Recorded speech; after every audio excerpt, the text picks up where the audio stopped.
मैंने जब test series start की थी तो मेरे 90 से 100 के बीच में नंबर आते थे, है ना, 3 से 4 बार कोर्स करने के बाद में भी। लेकिन जब आप अपनी गलतियों से सीखते रहते हैं, लंबे समय तक प्रिपरेशन करते रहते हैं, तो इसको स्कोर को आप बढ़ाते रहते हैं और एग्जाम में अपनी सीट भी पक्की करते हैं। नमस्कार, मैं जयपाल सिंह स्वागत करता हूं आप सभी का आपके अपने यूट्यूब चैनल पर। आज बात करने वाले हैं रीट के जनरल इंट्रोडक्शन की। सामान्य परिचय देखेंगे कि रीट में कौन कौन से सब्जेक्ट आते हैं, किस प्रकार की टाइमिंग होती है और कितने मार्क्स से कितने क्वेश्चन, और एक बेस्ट टाइम टेबल जो है जो कि आपको अपनाना चाहिए आपकी सफलता सुनिश्चित करने के लिए, रीट में एक सीट आपकी पक्की करने के लिए।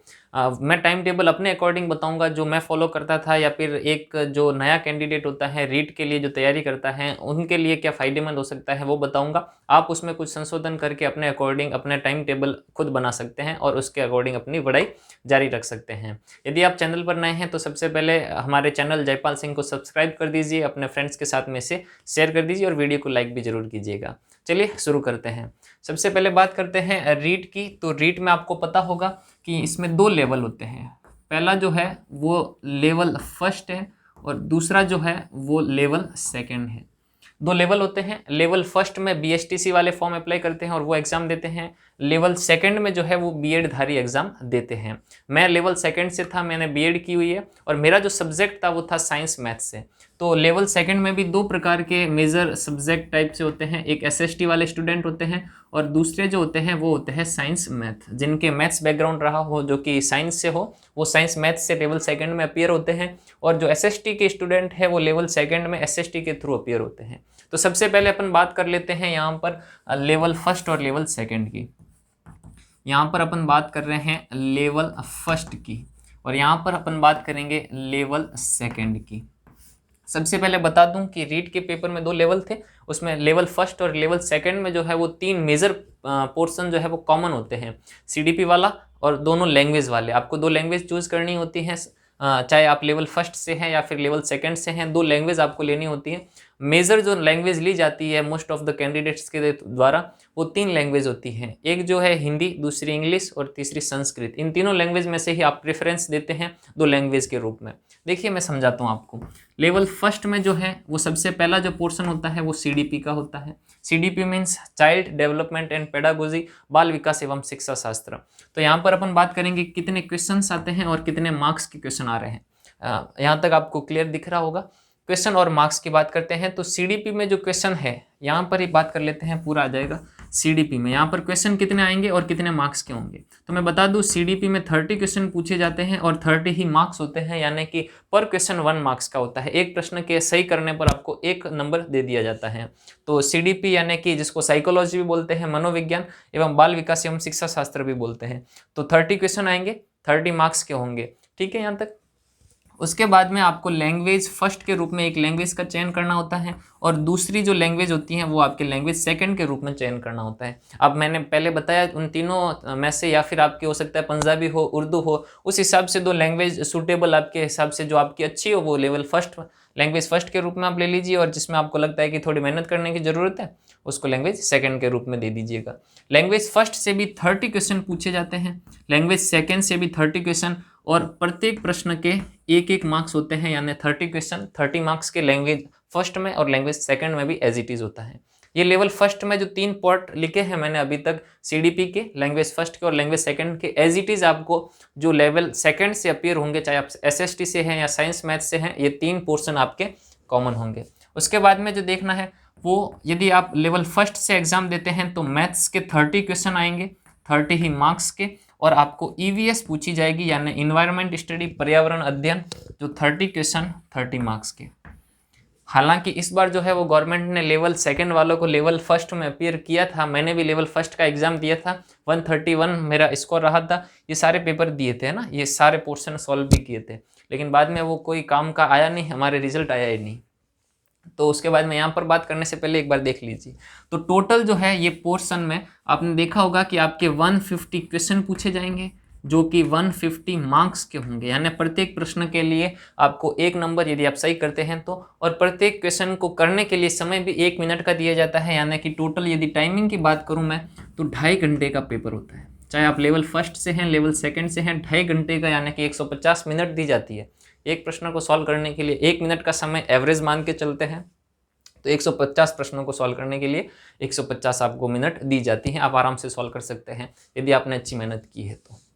लेवल फर्स्ट का हो गया। लेवल सेकंड की बात करते हैं। लेवल सेकंड में देखिए CDP जो है, जिसको अपन साइकोलॉजी बोलते हैं, 30 क्वेश्चन आने वाले हैं और 30 ही मार्क्स उसके होते हैं। प्रत्येक प्रश्न के लिए 1 मिनट, ज़्यादा टाइम नहीं लेंगे। एज इट इज़ जो कॉमन पोर्शन है लैंग्वेज फर्स्ट में 30 क्वेश्चन, 30 ही मार्क्स मिलने वाले हैं। लैंग्वेज सेकंड के रूप में 30 क्वेश्चन और 30 ही मार्क्स मिलने वाले हैं। उसके बाद में यदि आप SST से हैं, है ना, यदि आप SST से हैं तो इसके आपके 60 क्वेश्चन पूछे जाएंगे और 60 ही मार्क्स मिलने वाले हैं। यदि आप SST से हैं तो आप SST वाला पेपर दे दीजिएगा, और यदि आप साइंस मैथ्स से हैं तो आपको साइंस मैथ्स यानी कि मैथ्स जो है वो 30 क्वेश्चन 30 मार्क्स, और साइंस जो है वो आपके 30 क्वेश्चन 30 मार्क्स की पूछी जाने वाली। ये SST के लिए हो जाएगा। ऊपर वाले तीनों पोर्शन कॉमन है, और ये साइंस मैथ्स के लिए। आप यदि टोटल करेंगे तो एज इट इज आने वाला है 150 क्वेश्चन 150 मार्क्स। पर क्वेश्चन के लिए आपको 1 मिनट का समय दिया जाएगा, यानी कि 150 मिनट, 2 घंटे 30 मिनट का आपका पेपर होने वाला है, चाहे आप लेवल फर्स्ट में अपीयर करते हैं या फिर लेवल सेकेंड में अपीयर करते हैं। यहाँ तक क्लियर है। एक जो मेजर बात मैं बता दूं आपको कि इस एग्जाम में जो है वो नेगेटिव मार्किंग नहीं होती है। नेगेटिव मार्किंग मीन्स यदि आप गलत उत्तर दे देते हैं या फिर आपका उत्तर गलत हो जाता है तो उस गलत उत्तर देने के लिए आपको नंबर नहीं काटे जाते हैं। मान ले कि आपने 10 प्रश्न गलत किए तो उन 10 प्रश्नों के आपको नंबर नहीं मिलेंगे, लेकिन सही प्रश्नों के नंबर भी नहीं कटेंगे। इसलिए जो है आपको 150 प्रश्न जो दे रखे होते हैं पेपर में वो सारे के सारे अटेम्प्ट करने की कोशिश करनी चाहिए, क्योंकि नेगेटिव मार्किंग है नहीं। यदि आपका गलत भी हो जाता है तो नंबर नहीं कटेंगे, लेकिन सही होने पर पूरा 1 नंबर आपको मिलेगा। तो ये मैं बता दिया आपको, नेगेटिव मार्किंग नहीं होने वाली है। इस प्रकार का पेपर का शेड्यूल होने वाला है। 5 मेजर सब्जेक्ट है, चाहे लेवल फर्स्ट से हो चाहे लेवल सेकंड से हो। साइंस मैथ्स वालों के लिए अलग से हो जाएगा और SST के लिए ये हो जाएगा। उसके बाद में बात करते हैं टीचिंग मेथड की। इसी पोर्शन में जो है वो मेथड आता है जिसको कहते हैं शिक्षण विधियों के प्रश्न। शिक्षण विधियाँ जो है लेवल सेकंड में आप देख लीजिए। यदि लैंग्वेज फर्स्ट की बात करें तो इन 30 प्रश्नों में से यदि मैं टीचिंग मेथड की बात करूं तो 15 प्रश्न आते हैं। इन 30 प्रश्नों में से 15 प्रश्न केवल टीचिंग मेथड यानी शिक्षण विधियों के पूछे जाएंगे, और बचे हुए 15 प्रश्न आपके ग्रामर यानी कि व्याकरण से होंगे, चाहे आपने कोई भी लैंग्वेज फर्स्ट के रूप में ली हो। लैंग्वेज सेकंड में भी एज इट इज इन 30 प्रश्नों में से जो 15 प्रश्न हैं वो आपके व्याकरण के और 15 प्रश्न शिक्षण विधियों के, यानी दोनों लैंग्वेज से मिलाकर के आपको 30 मार्क्स के 30 क्वेश्चन टीचिंग मेथड यानी कि शिक्षण विधियों के पूछे जाने वाले हैं। यदि आप SST से हैं तो आपको यहाँ से जो है वो 10 क्वेश्चन पूछे जाने वाले हैं टीचिंग मेथड के।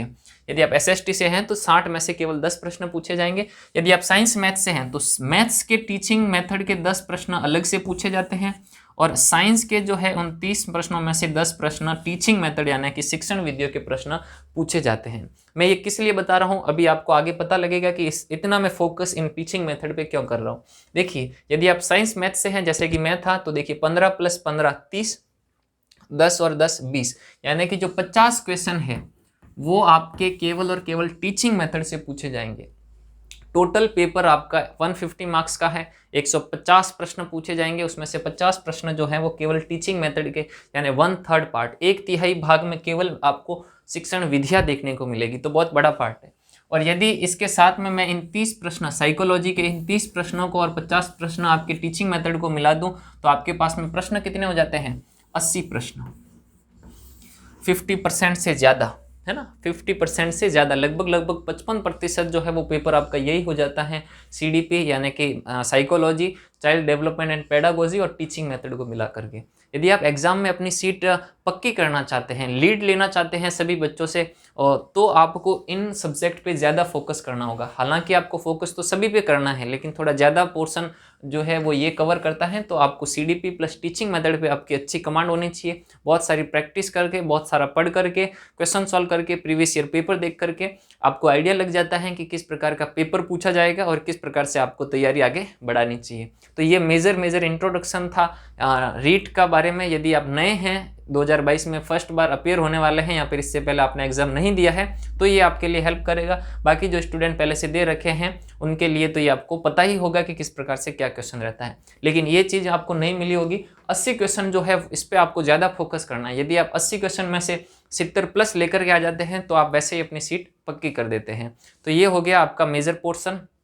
अब बात करते हैं, जैसे कि हेडिंग थी कि बेस्ट टाइम टेबल क्या होना चाहिए रीट के लिए। हालांकि प्रत्येक व्यक्ति के लिए समय अपना अलग होता है, वो रात को फ्री हो, दिन में फ्री हो, सुबह के टाइम अच्छा पढ़ने में उसका मन करता हो, उस हिसाब से वो अपना शेड्यूल खुद बना सकते हैं। लेकिन मैं केवल हेल्प करूंगा, मैं अपना सिलेबस कैसे कवर किया मैंने अच्छे टाइम टेबल के द्वारा, वो मैं आपको शेयर करने वाला हूँ। आप उसमें अपने अकॉर्डिंग कुछ संशोधन कर सकते हैं, कुछ बदलाव के साथ में वो शेड्यूल अपना खुद का तैयार कर सकते हैं और इस अकॉर्डिंग आप पढ़ाई कर सकते हैं।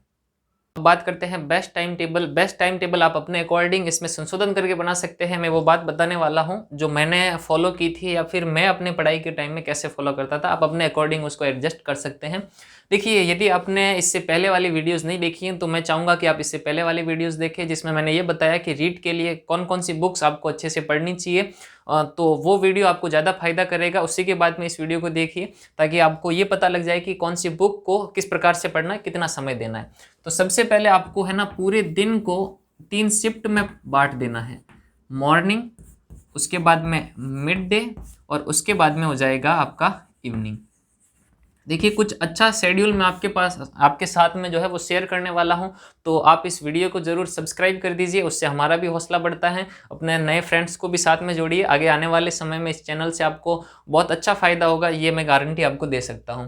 तो अपने पूरे दिन को जो है वो 3 भागों में आप मेजर डिवाइड कर दीजिए। एक वो समय जो आपके पास में सुबह का होता है 10, 11, 12 बजे के आसपास में। दूसरा वो जो आपको 11, 12 से लगा करके 5 बजे के आसपास में होता है। और इवनिंग वाला या फिर इसको आप नाइट भी कह सकते हैं ना, नाइट में भी हो जाएगा। यहाँ पर मैं नाइट के शेड्यूल भी बात करूंगा कि क्या आपको किस प्रकार से फॉलो करना है।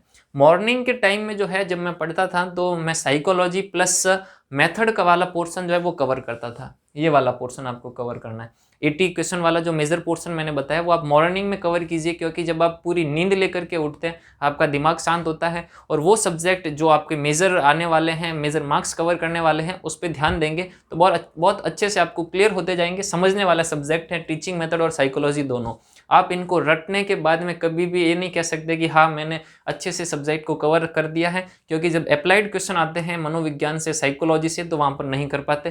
केवल वही बच्चे कर पाते हैं जिन्होंने अच्छे से समझा है। तो मॉर्निंग के टाइम में आपको क्या करना है, CDP यानी कि साइकोलॉजी प्लस टीचिंग मेथड यानी शिक्षण विद्या, है ना, मनोविज्ञान प्लस शिक्षण विद्या आपको मॉर्निंग के टाइम में कवर करना है। मैंने बहुत से ऐसे वीडियोस यूट्यूब पे देखे हैं कि रीट को क्रैक करने के लिए आपको 17-17, 18-18 घंटे पढ़ना होता है। देखिए, ऐसी मेरे से कभी फेंकी नहीं जाएगी कि 17-18 घंटे आपको पढ़ना है।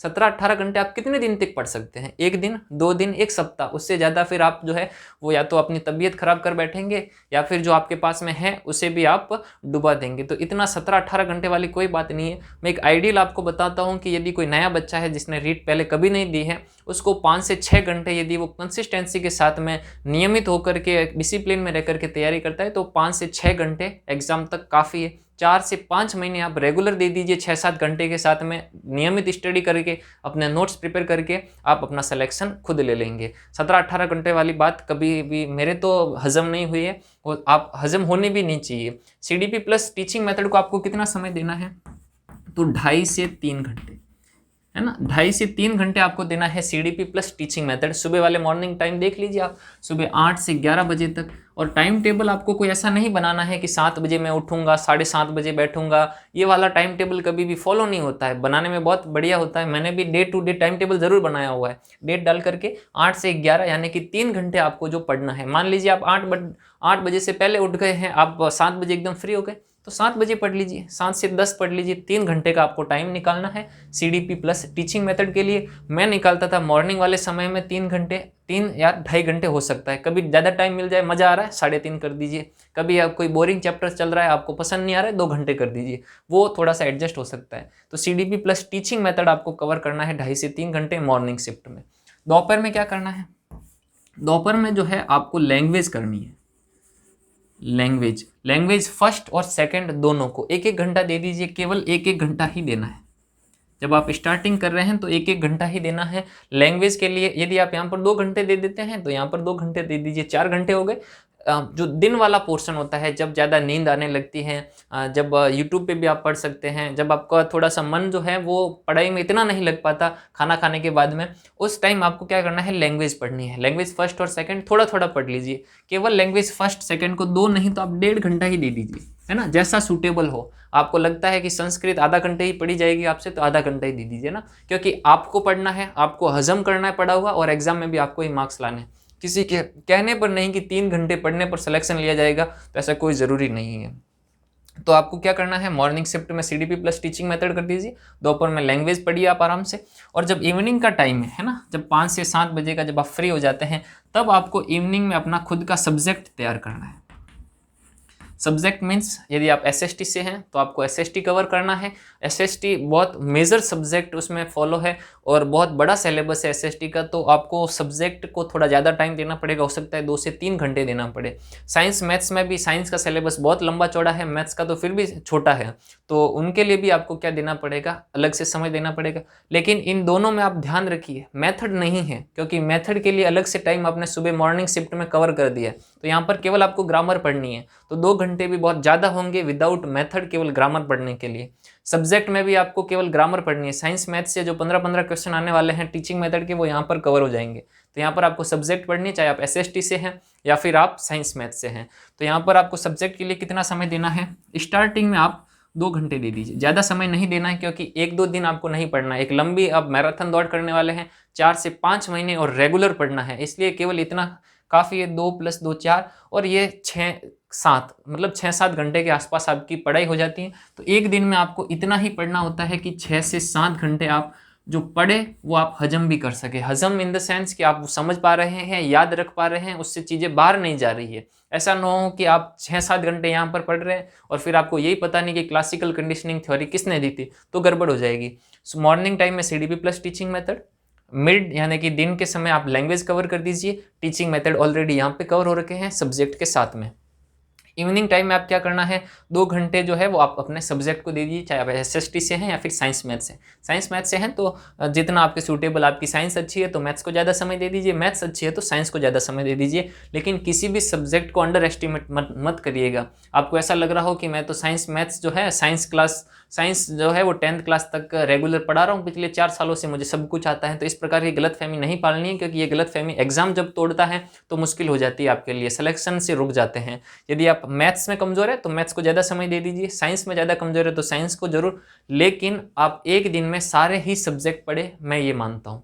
मैं ऐसे करता था, लेकिन मान लो कि आपके पास में इतना समय नहीं है, सारे सब्जेक्ट नहीं पढ़ पाते हैं, तो मिनिमम 3 सब्जेक्ट तो आपको जरूर पढ़ना चाहिए। 3 सब्जेक्ट में कौन कौन से होने हैं, एक CDP कवर करिए, एक लैंग्वेज को कवर करिए, और एक आपका सब्जेक्ट साइंस मैथ्स में से किसी भी एक को। तो 3 सब्जेक्ट मिनिमम आपको दिन में पढ़ना है। ऐसा ना हो कि एक महीने तक जो है वो केवल CDP पढ़ रहे हैं, मनोविज्ञान 1 महीने तक लगातार पढ़ रहे हैं। होता क्या है कि जब आप स्टार्टिंग से, मान लें कि 1 जनवरी आपने CDP स्टार्ट की और 31 जनवरी की लास्ट डेट पर आपने CDP कंप्लीट कर दी। अब आप क्या करते हैं, वो रख देते हैं, 500 यूनिट आपने पढ़ ली, उसके बाद में मान लीजिए आप लैंग्वेज करते हैं अगले 1 महीने। तो जब आप 1 महीने तक लैंग्वेज पढ़ेंगे तो ये पीछे से जो है वो साफ होती जाएगी, CDP आपके पीछे से डिलीट होती जाएगी, और जब आप लैंग्वेज सेकंड में घुसेंगे तो लैंग्वेज फर्स्ट डिलीट हो जाएगी। जब आप अपने सब्जेक्ट में आएंगे तो ऊपर के तीनों आप देखेंगे कि एकदम नील बटा सन्नाटा हो गया, आपके पास में कुछ याद नहीं है। तो ये गलती नहीं करनी, आपको सारा सब्जेक्ट साथ में पढ़ते रहना है।